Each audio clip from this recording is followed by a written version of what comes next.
Hey guys, welcome back to the channel. This is SS454 LS6, and today I have a special guest. This is Andrew's beautiful 1968 Chevelle, and he has gone EFI as well, so we're going to take a closer look at that installation. Hey Andrew, so tell us what you have. Okay, I've got a 1968 Chevelle. It's an SS with a 454 LS6 crate motor in it. The reason why I went fuel injection was because of the smell of the gas. I run my air-fuel ratio rich for racing, and whenever you go in the house, it smells like gas. And cold starts was another reason why. So I ended up buying the Holley Terminator Stealth kit. The only reason why I went with Holley Terminator Stealth was because I've got a very low-profile air cleaner, and the other reason was because I want it to look stock, and this system is the only system out there that makes it look totally stock. So what did you have to buy to do your installation? I bought the Holley Terminator Stealth base kit, the Holley dual sync distributor. I bought the Holley fuel pressure regulator, the Holley sniper fuel tank, fuel lines, the fuel pressure sensor, and an optional USB cable for the laptop use. Can you take off the air cleaner so we have a better look at the system? I sure can. As you can see, it's got the stock appearance. Yeah, sure does. I'm seeing a fuel line here and your stock fuel pumps. What's going on with that? Yeah, what I did was I removed the fuel pump rod, and this right here is just loose because it's so it's just for appearance? Yep. Oh, okay. To make it look like it's got a fuel line. Right. Fuel pump. Now, what about the throttle linkage? Like on my car, it's really stiff. How is it on yours? It's exact same as the throttle on the carburetor. Oh, that's good. Any chance you can take off the throttle blades so we can get a better look? Yeah, sure.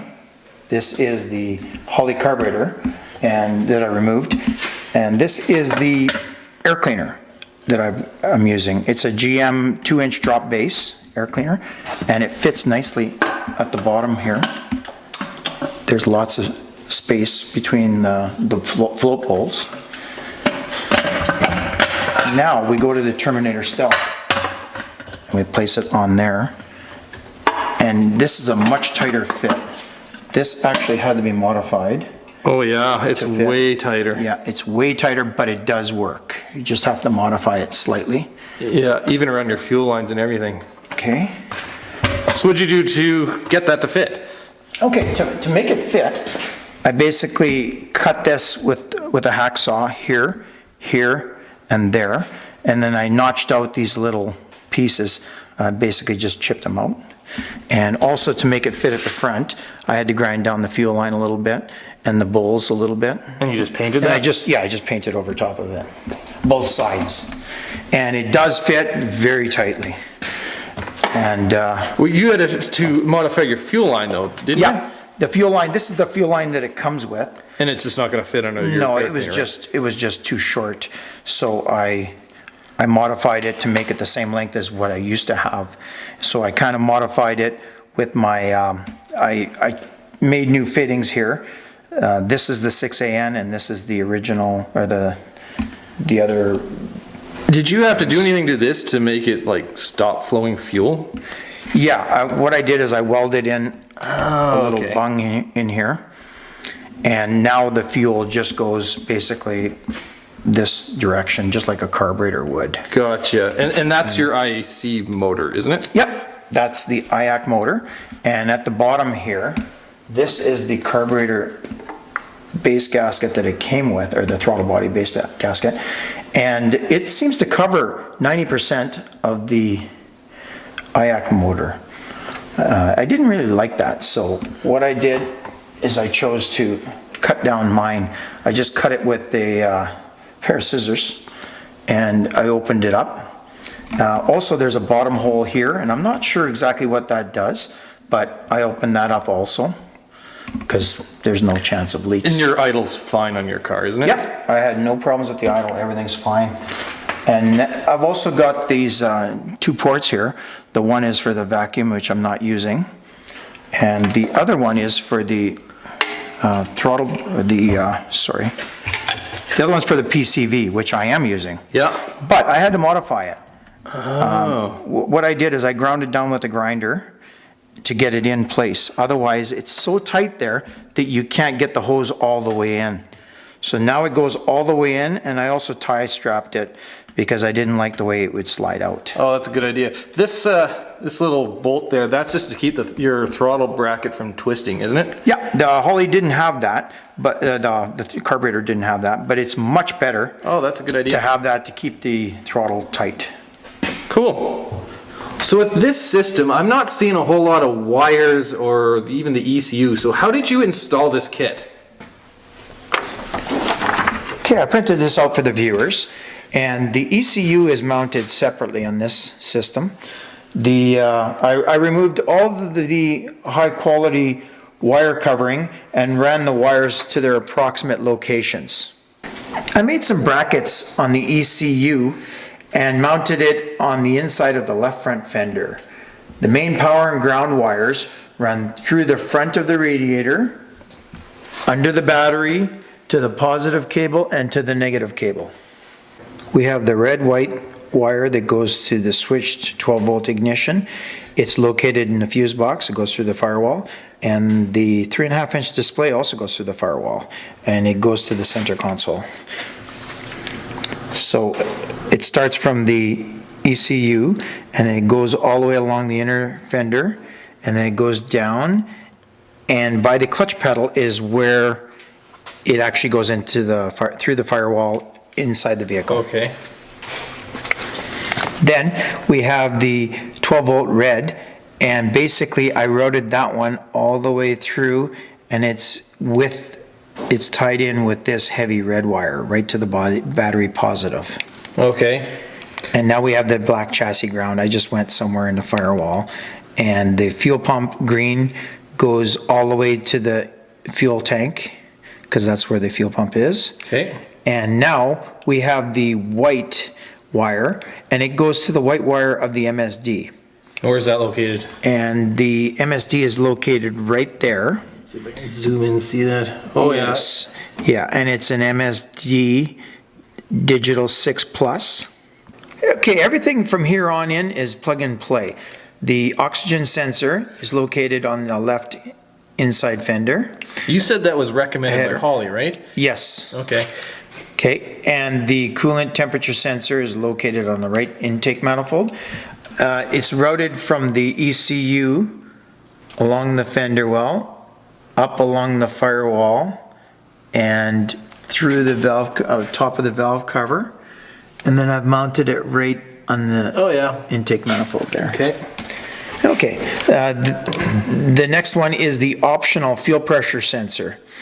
I think that this should have been one of the part of the package? Part of the package, obviously, because this is very important for any kind of diagnosis, or when your vehicle's running, Right. You should know your pressure all the time. So I thought Holley should have given that with you in the kit, but they didn't, and I've got it mounted onto my fuel pressure regulator. That's right. underneath your car, I think? Yeah, it's underneath. We'll get to that later. Okay. This ignition is plugged into my dual sync distributor, and it's plug and play. That's that guy right there. Directly into there, yeah. And that's your coil right beside it, I think, right? Yes, and you can't see the connection because it's way behind. Okay, yeah. Okay, and next we've got the Terminator Stealth connection, and it's visible over here, right over there, but I will cover that with hockey tape. Oh, yeah, I can see it, yep. Yeah, and what we're left with is electric fans. Oh, yeah. This one, I didn't use electric fans, so I've just got it hidden inside the left front fender well. Gotcha. And I noticed that you have it all wrapped in, like, is that hockey tape? Yeah, that's what I did is I wanted to use more the original style tape. Right. And the only stuff available that I had was hockey tape, and actually it's very close to the original tape. Cool, well that looks good. Okay, this is the fuel tank. It's a Holley Sniper fuel tank, and it comes with the inside with an internal fuel pump and the sending unit. How many liters per hour is that one? I think that's 255. Yeah. 255, okay. Yeah, and the lines, I've got the 6AN lines. They're a braided braided line, which is NHRA approved. So the line goes from the fuel tank all the way to the middle of the frame here, which is, this is where the fuel filter is located. We'll talk about that more as we go on. And now we go to the fuel pressure regulator. And the fuel pressure regulator has the sensor on top. That's the optional sensor. Yes, this is the optional sensor, which I think it should come with. Right, because how many, what's your pressure set to? The pressure is set to 43 pounds. Okay. And after it's set, this line goes all the way up to the throttle body. Okay. Okay, and now we've got the other line behind there, which is kind of hard to see, but it attaches to the old 3/8 fuel line. So it's a steel 3/8 fuel line, and I'm reusing the old fuel line. Oh, that's your return line? Yes. Gotcha. I'm using my old pressure line as a return line now. Okay. And the wire is loomed along with it. Yeah. Wouldn't you happen to say that the fuel system just happens to be like the part that kind of nickels and dimes you the most? It definitely is. With all the fittings and all the hoses, and not knowing exactly what you need until you actually install it. Yeah, I found the same thing. The fuel time, the fuel line sure takes a long time. So expect all kinds of trouble, expect delays, and this is the most time-consuming part of any fuel injection system. Right. Now, since we're down here, this is your O2 sensor, right? Yes, it is. And the fuel sensor, the O2 sensor. O2 sensor, sorry, is welded on, and that's the only way to do it, is to weld it on. Yeah, they have a kit, but we'll look at why you I'll weld. show that kit later, but Yeah. I'll show you why not to use the other part. Cool. So let's go into the car and take a look at your the 3.5-inch display. I have the 3.5-inch touchscreen mounted right at the front of my console, and when you turn it on, the first thing that happens is you get to this screen, and the Wizards is the one where you'll do all your setup. And after you're done your setup, you give it your tune, your camshaft, and what system you're running. You can play around with the other buttons. You can tune it. You can tune like your AFRs and your timing from your tuning screen, right? Yes, you can adjust your Okay. idle tune. You can adjust your AFRs on your idle, your mid-range, and your wide-open throttle. Yeah, okay. And the screen that I use the most is just for driving, is the multi-gauge screen. Oh yeah, that looks good. So you got a whole ton of sensors and information here. Yeah, this gives me way more information than I've ever had driving my car. Like battery voltage, I've never ever known my battery voltage. Yeah. The throttle position sensor, you can see I've just stepped on the throttle. Right. And your coolant temp. Works instantly. And that bottom left is your fuel pressure, right? Yes, it is. And that's the one that I think is very important, because when you're driving, it's just nice to see what your fuel pressure is. Right. If you're able to. Cool. Yeah. And Yeah, that's a good display. I like it. it's nice and it's live.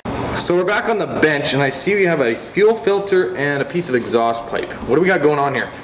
Yeah, this is a sample of my 3-inch exhaust, and the weld-on bung is much better than the clamp-on style. The clamp-on style, as you can see, isn't as deep. It doesn't go into the airstream as much.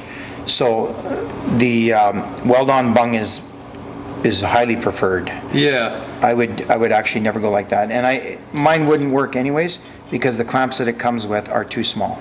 So you'd have to buy some aftermarket ones. Yeah. If you wanted to use that. Okay. Yeah, but there's more chance of leaking with this. Yeah, I think so too. What about this fuel filter? Now we've got the fuel filter here, and this is how I mounted mine. And the direction of flow, you can just barely see it on that one. The flow direction is that way. And when you open it up, you've got the spring there and the filter. And this is a 10 micron filter. Holley recommends a 10 micron, don't they? Yeah, yes, after the fuel pump. So post filter, right? Yes, post filter would be a 10 micron. Pre-filter would be the 100 micron, the metal one. Okay, gotcha. Yeah, and they're supposed to say what they are there. That's 100, and this one doesn't say it, but it is 10. Yeah. How often would you change the filter? I'm going to change mine yearly. The fuel runs through a lot more than it used to with the old style, with the gasoline. Yeah. You've got more pressures and your fuel is running constantly. And the injectors, you don't want to clog them up with any tiny little grit, right? Yeah, you definitely want some maintenance on the system that we never used to do before, and it's well worth it. Good advice. I think one of the biggest benefits of this system is if you hook up a laptop, the tuning ability you can do with it. So this is like your spark table, which you can see, I believe this is 30 or 31 by 31. Your fuel table, this is currently 16 by 16, which I think can be extended to 31 by 31. Essentially, this is the same kind of window that you would get with your Holley Dominator, which is among the top of the line or the best out there that you can buy. So a really good pro tuning software comes with this kit. And so if you really want to dial in your EFI, you can definitely do it from here. Okay guys, to conclude, Andrew, what do you think about your Holley system? How does it compare to your old carb? Well, the fuel mileage is fantastic. Yeah. The power is better. Yeah. And mid-range is great. Yeah. So and overall, it's really nice. Yeah. Did you change it, like how does it idle and stuff and cruise around? It idles better. The RPM is lower. It used to idle at 900 RPM, and now it idles at 750. Okay. And I gained an inch of vacuum.